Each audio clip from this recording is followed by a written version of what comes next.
कि हमारा रोल भी बहुत इम्पोर्टेंट है। अब उस होना चाहिए।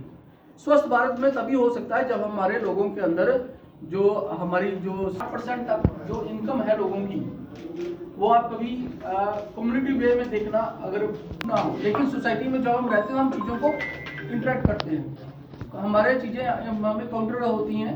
हम देखते हैं कि लोगों का फिर कोई किसी का कैंसर का ट्रीटमेंट है चलता है, लेकिन अल्टीमेटली एंड रिजल्ट वही है कि लॉस ऑफ लाइफ होता है।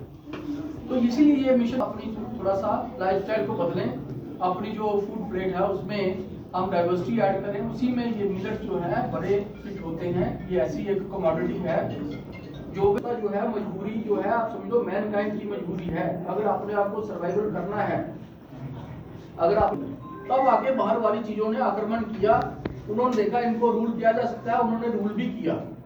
ठीक है, अब जब हम आजाद भारत में रह रहे हैं तो मिशन चला है स्वस्थ भारत होना चाहिए, स्वच्छ भारत होना चाहिए। उसमें हमारे पास मिलेट्स के अलावा और कोई अल्टरनेटिव है। ग्रेन्स हैं, उनको मोटे अनाज भी बोलते हैं। इनको आपने सुना होगा, कंप्लेन चलती है, चलती है, टीवी में भी आती है, मीडिया में भी है।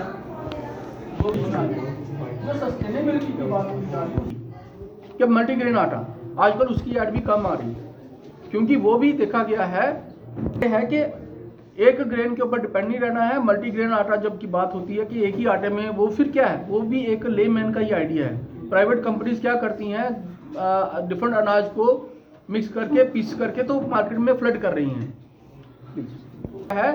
लोगों को इंडाइजेशन हो रही है, क्योंकि हमारी बॉडी जो है ना, बॉडी बनी है डाइवर्सिटी के लिए, बट एक सम लेवल पे, एक बैलेंस लेवल पे। ऐसे नहीं कि जैसे भी हम सुनील गुप्ता है, मैं assistant soil chemist district officer Udhampur department of agriculture से हूँ। देखिए, ये जो मिशन है, ये हमारा मिशन पिछले 2-3 साल से चल रहा है। जो 2023 में एक पूरा साल जो है वो प्रधानमंत्री जी ने इसी मिलेट्स के ऊपर बनाया और उसमें जागरूक किया गया लोगों को कि हमें मिलेट्स का इस्तेमाल करना चाहिए। हमारा जो ट्रेडिशनल फूड है, जैसे हमारे बुजुर्ग थे वो यही फूड खाते थे और उनकी एज तो थी, वो कम से कम 90 से 100 के ऊपर भी चले जाते थे, और वो जो फूड है वो हम लोग भूल चुके हैं। और जहाँ पर हमारे स्कूल में आने का मकसद एक ही था कि जो हमारी नई जनरेशन है ये इस फूड को खाने में सक्षम है, इसको चलाने में सक्षम है, और अपनी जो अंदर फिज़िकल फिटनेस है इनकी, वो तभी होगी जब इनको एक अच्छा फूड प्रोवाइड किया जाएगा। तो मिलेट से बड़ा अच्छा फूड कोई हो ही नहीं सकता। इसको हिंदी भाषा में हम लोग जाने तो मोटा अनाज कहते हैं। डाइजेशन की जो प्रॉब्लम रहती है लोगों में, जैसे हम लोग कोई चीज़ ऐसी है वो डाइजेस्ट नहीं कर पाते। अब देखो फास्टिंग में क्या होता है, फास्टिंग में हमारी जो लेडीज़ हैं वो यही फूड जो है मिलेट्स का ही इस्तेमाल करती हैं, तब जाके उनका एनर्जी लेवल जो है वो इंटैक्ट रहता है।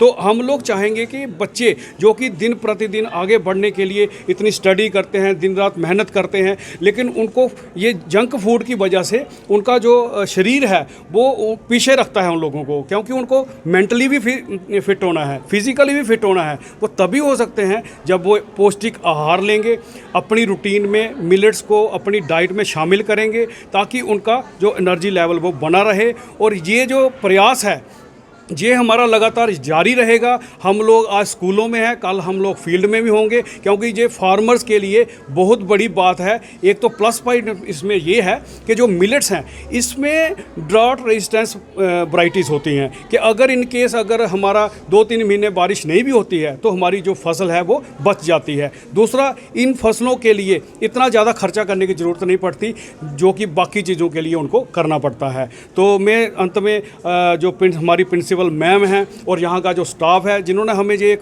प्लेटफॉर्म प्रोवाइड किया, उनका मैं हार्दिक धन्यवाद करता हूँ। और ये चाहूँगा कि ये बच्चे जो हैं ये अपने परिवार में इसको आगे लोगों तक पहुँचाएँ, रिश्तेदारों तक पहुँचाएँ, ताकि मिलेट्स का भरपूर इस्तेमाल हो सके। Thank you.